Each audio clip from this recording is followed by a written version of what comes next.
नमस्कार, आर्य न्यूज देख रहे हैं आप। मैं हूं आपके साथ पल्लवी सिंह। खबरों की शुरुआत करेंगे शेयर बाजार से, जहां पर आज बड़ी गिरावट के साथ शेयर बाजार ट्रेडिंग करते हुए नजर आए हैं।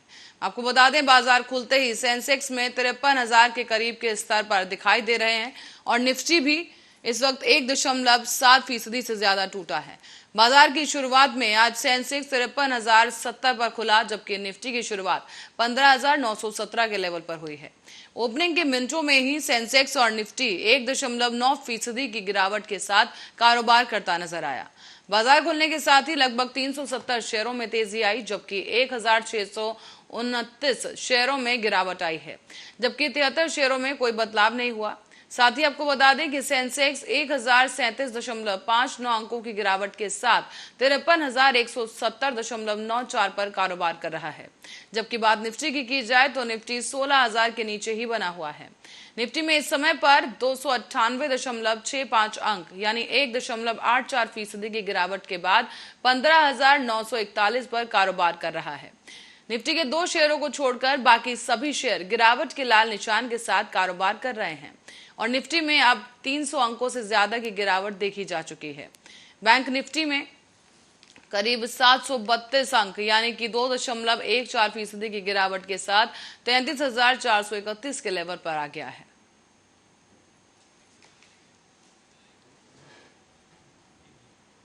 और रुक करेंगे बड़ी खबर की ओर। लखनऊ से इस वक्त की बड़ी खबर सामने आ रही है, जहां पर यूपी सरकार के मंत्री नंद गोपाल नंदी का 2 दिवसीय नोएडा दौरा आज से शुरू होने जा रहा है। गोपाल नंदी ग्रेटर नोएडा और नोएडा अथॉरिटी के कार्यों की समीक्षा करेंगे। 20 मई को यमुना एक्सप्रेसवे अथॉरिटी के कार्यों की समीक्षा की जाएगी और साथ ही प्राधिकरण की परियोजनाओं का निरीक्षण करेंगे। अवैध अतिक्रमण और बिल्डर बायर्स मुद्दे के साथ साथ विकास कार्यों को लेकर भी समीक्षा कार्यक्रम किया जाएगा। और आपको बताते चलें कि नोएडा अथॉरिटी के कामों की भी समीक्षा की जाएगी और तमाम जो विकास कार्य हैं उन्हें लेकर भी समीक्षा बैठक की जाएगी और उन तमाम कार्यों की समीक्षा की जाएगी। लखनऊ से ये खबर सामने आई है, जहां पर एक 2 दिवसीय दौरा करने के लिए पहुंच रहे हैं मंत्री नंद गोपाल नंदी और इस दिवसीय दौरे के दौरान तमाम कार्यों की समीक्षा बैठक करेंगे और विकास कार्यों का जायजा लिया जाएगा।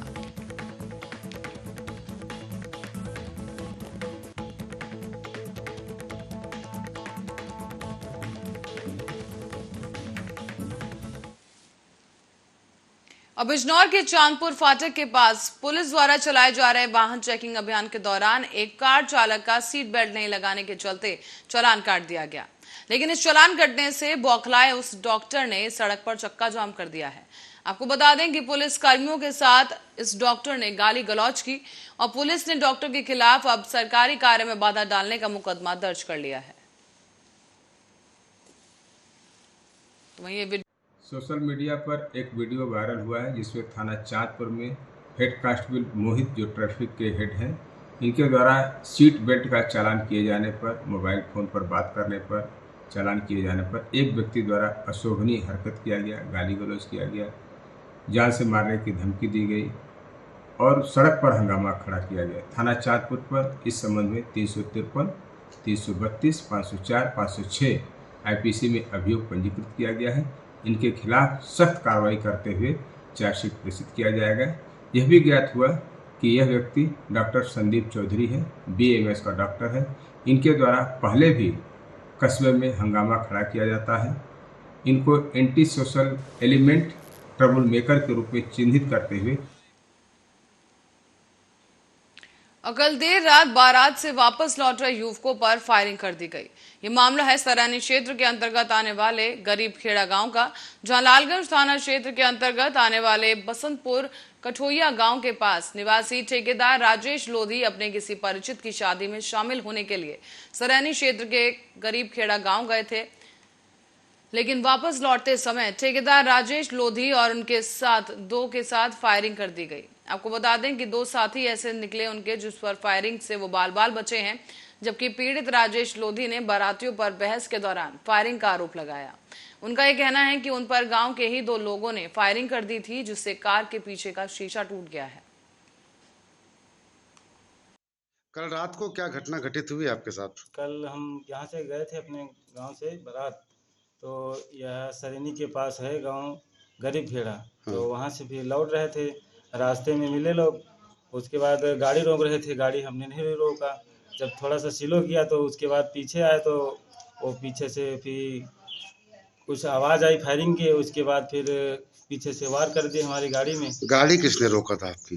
गाड़ी यही क्या बोलते हैं रामकरण, और उनके साथ में 2 लोग और थे। ये रामकरण कहाँ के रहने वाले हैं? ये बसंतपुर के। आप जानते हैं उनको? फिर क्या हुआ? हम फिर वही गाड़ी वाड़ी जब टूट गई, हमला हुआ, तो उसके बाद हम वहाँ से तुरंत निकले जल्दी जल्दी करके। नहीं, गाड़ी में क्या मारा गया है? गाड़ी में पहले तो पीछे से फायरिंग हुई, फायरिंग की आवाज़ आई, फिर शीशा टूटा धड़ाम से। उसके बाद फिर हम अपनी जान बचा के भागे। शंकर हमारे संवाददाता हमारे साथ फोन लाइन पर जुड़ चुके हैं। ओम शंकर, आपसे जानना चाहेंगे कि क्या कुछ अपडेट इस मामले में है? देखिए, ये राजेश लोधी जी लालगंज क्षेत्र के रहने वाले हैं और एक अपने परिचित की निमंत्रण समारोह में शामिल होने के लिए सरेली गए थे। वहां से जब रात में 1 या 1:30 बजे के बीच में घर वापस लौट रहे थे, तभी रास्ते में ही जो है वो इनके ऊपर जो है गाड़ी रोककर फायरिंग की गई है। हालांकि कार सवार तीनों ही लोग बाल बाल बच गए हैं और इन्होंने अपने ही गांव के 2 लोगों पर नामजद तहरीर देकर हमले का आरोप लगाया है। जी ओम शंकर, बहुत बहुत धन्यवाद इस तमाम जानकारी के लिए। दर्शकों को बता दें कि यहाँ पर कार सवार युवकों पर देर रात को फायरिंग कर दी गई। फिलहाल ये मामला इस वक्त पुलिस की निगरानी में है और आगे की कार्रवाई इसमें की जा रही है।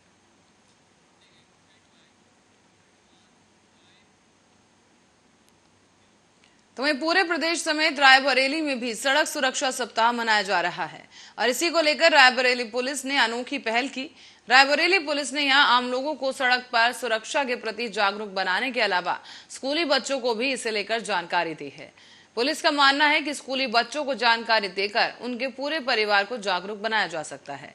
इसके अतिरिक्त थानों में इस उद्देश्य से स्कूली बच्चे पहुंचेंगे तो मनोवैज्ञानिक रूप से खाकी के प्रति मन में बैठा अज्ञात भय भी दूर हो जाएगा। इसी कड़ी में यहाँ के नसीराबाद थाने में स्कूली बच्चों को परिसर के भीतर सड़क सुरक्षा से जुड़ी जानकारी दी गई। इसके अलावा बच्चों को थाने की कार्यप्रणाली भी बताई गई और इस दौरान बच्चों और महिलाओं की सुरक्षा से जुड़े हेल्पलाइन नंबरों की भी जानकारी बच्चों को दी गई है। इस दौरान तमाम बच्चों ने FIR कैसे होती है, अपराध की जांच कौन करता है, ऐसे तमाम सवाल पुलिस बलों से किए। तो वहीं एसओ दयानंद तिवारी ने उन बच्चों को विस्तार से सवालों के जवाब दिए हैं। एसओ ने बच्चों से यह भी वादा लिया कि अपने परिजन और पड़ोसियों को सड़क सुरक्षा से जुड़े नियमों की जानकारी देते हुए हेलमेट और सीट बेल्ट लगाने के लिए कहेंगे। सर, हम यहाँ इसलिए आए थे कि हमें हर चीज़ की इन्फॉर्मेशन मिले। आजकल इसमें सारे इंसिडेंट हो रहे हैं, इसकी सारी जानकारी लेने के लिए, अपनी सेफ्टी के लिए सर इसकी जानकारी मुझे मिले कि हम अपने आप को कैसे प्रोटेक्ट कर सकते हैं, कैसे ड्राइविंग कर सकते हैं, ट्रैफिक रूल क्या होते हैं, वो सब आज हम लोगों को बहुत अच्छे से सर ने समझाया कि ऐसे से सर कि ट्रैफिक के रूल्स क्या होते हैं। बाइक चलाते समय हमें हेलमेट पहनना चाहिए, कार चलाते समय हमें सीट बेल्ट का ध्यान रखना चाहिए अपनी सेफ्टी के लिए, और स्पीड से नहीं चलानी चाहिए बाइक वगैरह, कार्स हैं।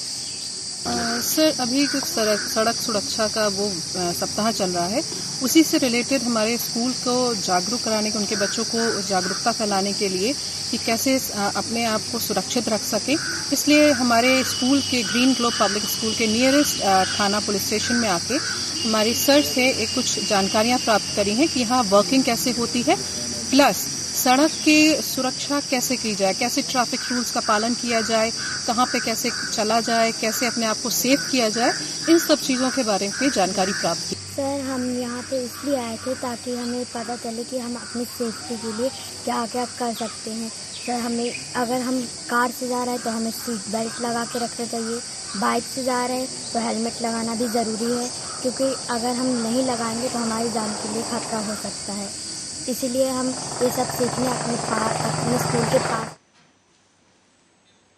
और अब बढ़ेंगे अगली खबर की ओर। ये मामला ऊंचाहार थाना क्षेत्र के अंतर्गत NTPC प्लांट का है, जहां पर प्लांट में कार्यरत मजदूर की मौत हो गई है। आपको बता दें कि देर रात को ही NTPC के कोल हैंडलिंग प्लांट में कन्वेयर बेल्ट से 70 फुट ऊंचाई से गिरकर एक मजदूर की मौत हो गई। इसके बाद आनन फानन में घायल मजदूर को फिलहाल CHC ऊंचाहार भी भेजा गया था, लेकिन डॉक्टर्स ने उसे वहां मृत घोषित कर दिया। इसके बाद मौके पर पहुंची पुलिस ने शव को कब्जे में लेकर पोस्टमार्टम के लिए भेजा। आपको बता दें कि श्रमिक मजदूर BDL कंपनी के अधीन काम कर रहा था। तो वहीं ये श्रमिक मजदूर की मौत से अब मजदूरों में काफी आक्रोश है।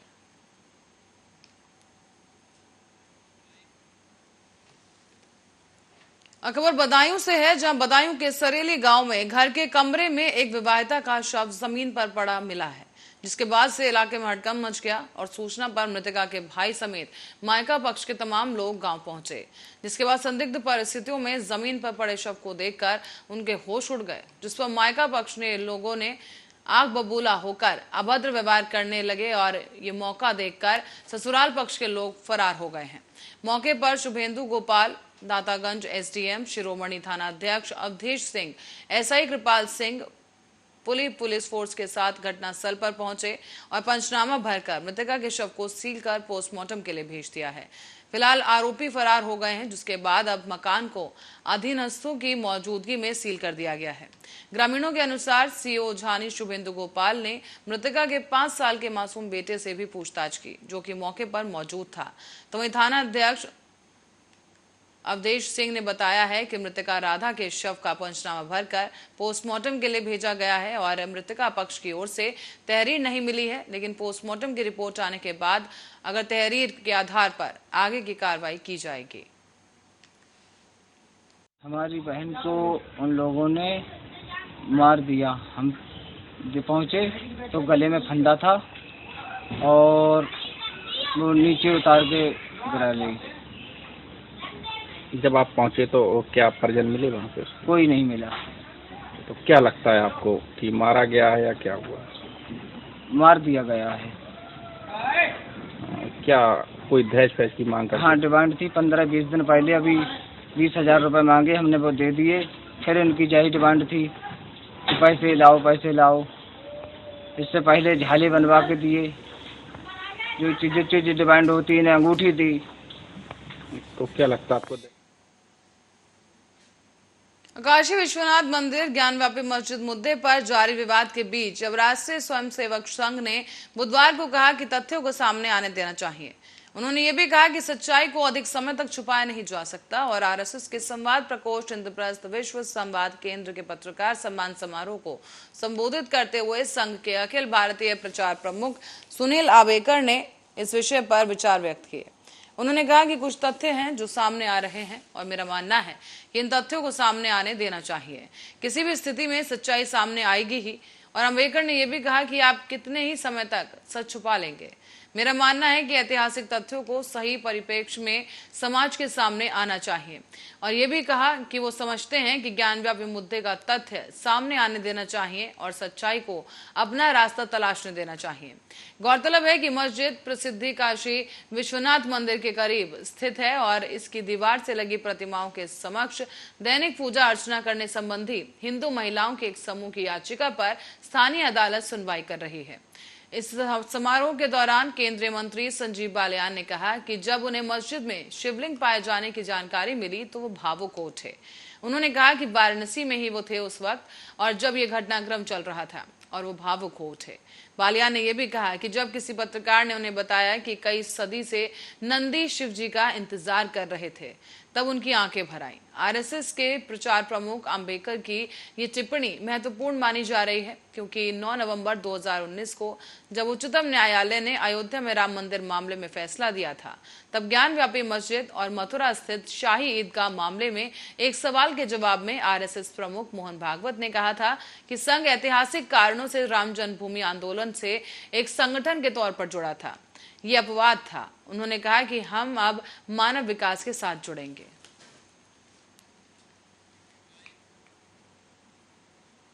वित्तीय संकट के बीच पाकिस्तान सरकार ने बुधवार को गैर जरूरी और महंगी वस्तुओं के आयात पर प्रतिबंध लगाने का फैसला किया है। एक मीडिया रिपोर्ट से मिली जानकारी के मुताबिक अब नकदी संकट से जूझ रहे पाकिस्तान ने घटते विदेशी भंडार के बीच ये कदम उठाया है। आपको बता दें कि मीडिया रिपोर्ट्स में कहा गया कि पाकिस्तान के प्रधानमंत्री शहबाज शरीफ ने गैर जरूरी सामानों के आयात पर प्रतिबंध लगा दिया है, जिनका इस्तेमाल आम आदमी नहीं करता।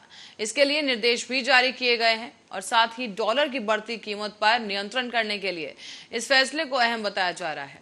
रिपोर्ट्स में यह भी कहा गया कि अमेरिकी डॉलर में पिछले कुछ हफ्तों के दौरान रिकॉर्ड तोड़ वृद्धि हुई है और खुले बाजार में यह आज 200 रुपए से अधिक पर पहुंच गया, जो वित्तीय बाजारों में व्यापारियों के बीच विश्वास की कमी का संकेत है। पाकिस्तान व्यापार परिषद के मुख्य कार्यकारी अधिकारी एहसान मलिक ने भी कहा कि ईंधन, भोजन, मशीनरी, रसायन और दवाओं जैसे चीजों के लिए आयात जरूरी है। हालांकि अन्य घरेलू विनिर्माण और निर्यात के लिए आवश्यक सामग्री है, जैसे कपास और मानव निर्मित फाइबर। लगभग 5% का एक छोटा हिस्सा उसे अगर छोड़ दिया जाए तो आयात प्रतिबंधित अर्थव्यवस्था को नुकसान पहुंचाए बिना काम कर सकते हैं। साथ ही आपको बता दें, इस दौरान मलिक ने कहा कि उस हिस्से में मोबाइल फोन और वाहन पूरी तरह से निर्मित रूप में शामिल है, जिसमें सूखे मेवे, जानकारी और जानवरों में भोजन शामिल है। बढ़ते दामों का सीमित प्रभाव होगा क्योंकि इन वस्तुओं की मांग लचीली नहीं है और कीमत की बड़ी दरों के साथ काम नहीं करेगी।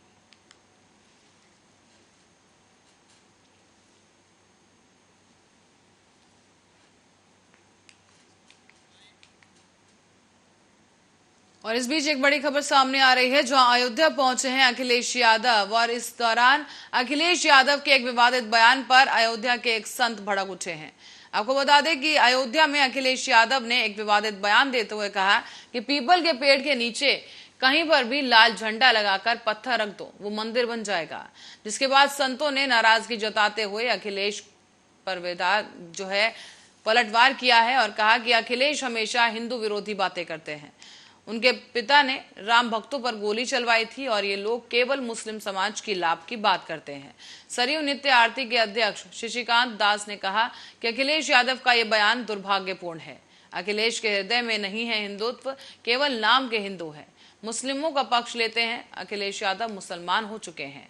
उन्होंने ये भी कहा कि पीपल के वृक्ष की धार्मिक मान्यताएं वासुदेव के रूप में होती हैं, पीपल की पूजा की जाती है। और ये भी कहा कि अखिलेश यादव की बुद्धि भ्रष्ट हो गई है, जो देवी देवताओं और भगवान को लेकर अनाप शनाप बयान देते हैं। इस दौरान तपस्वी छावनी के पीठाधीश्वर जगत गुरु परमहंस ने भी कहा कि सपा प्रमुख अखिलेश यादव का इस बयान ने साबित कर दिया है कि वो सिर्फ तुष्टीकरण की राजनीति करना चाहते हैं। उनको बहुसंख्यक समाज से कोई मतलब नहीं। उन्होंने ये भी कहा कि अखिलेश यादव ने जिस तरह से ये बयान दिया है, उसने साबित कर दिया कि वो सिर्फ गोल टोपी ही नहीं बल्कि अंदर से भी वो हिंदू धर्म छोड़ चुके हैं।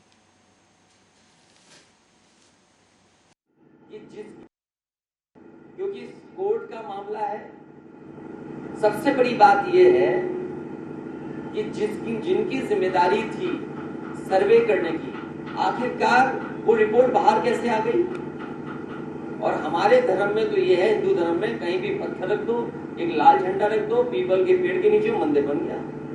क्योंकि कोर्ट का मामला है, सबसे बड़ी बात यह है कि जिनकी जिम्मेदारी थी सर्वे करने की, आखिरकार वो रिपोर्ट बाहर कैसे आ गई।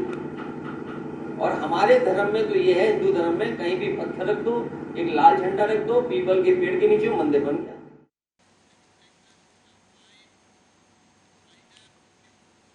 ऐसी खबर के साथ ही बुलेटिन में फिलहाल के लिए इतना ही। आप बने रहे हमारे साथ, देखते रहे आर्या न्यूज।